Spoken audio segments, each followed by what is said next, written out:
But first tonight, a look inside Guilford County's plan to spend your tax dollars. Good evening, I'm Sydney Moore. And I'm Chad Silber. County commissioners shared their vision for this year's budget tonight. WFMY News 2's Nixon Norman found out why this year is harder than most.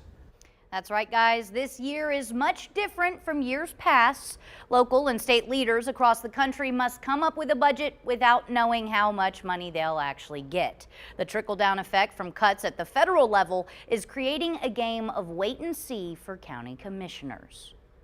The future of funding is up in the air with federal cuts looming over things like the Department of Education. It's a situation that has Guilford County Commission Chair Skip Alston in a bind. We don't know what's going to happen. So right now we're dealing with the unknown. This is a situation we never had to deal with before from the federal government as far as cutting. He says he's concerned about a shift in funding for education from federal to state. For example, he admits he's not confident the state will take care of teachers when it comes to pay. They are not doing the teachers' pay like they should. Therefore, it puts a burden on the county residents in order to supplement the teachers' pay, the classified workers' pay. Cheryl Burke of Jamestown agrees. She came to the town hall to hear how commissioners plan to spend the county's tax dollars. She says she's hopeful commissioners prioritize competitive pay for teachers.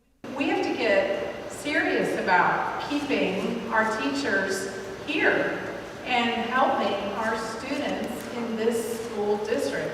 How to fund those raises is still up in the air. Mention of a possible sales tax increase got a lot of pushback. Bronnie Vanderwerker, who lives in Summerfield, says people do not want to pay any more in taxes. So when you offer on the ballot for us to vote for a sales tax increase, nobody wants more taxes. So if we can eliminate property tax and raise the sales tax, that spreads out the money for everybody. Nobody can sustain any more property tax. We can't. The decision is now up to the county manager to recommend a budget. There will be a public hearing in June, and a final budget would be adopted or should be adopted just 2 weeks later.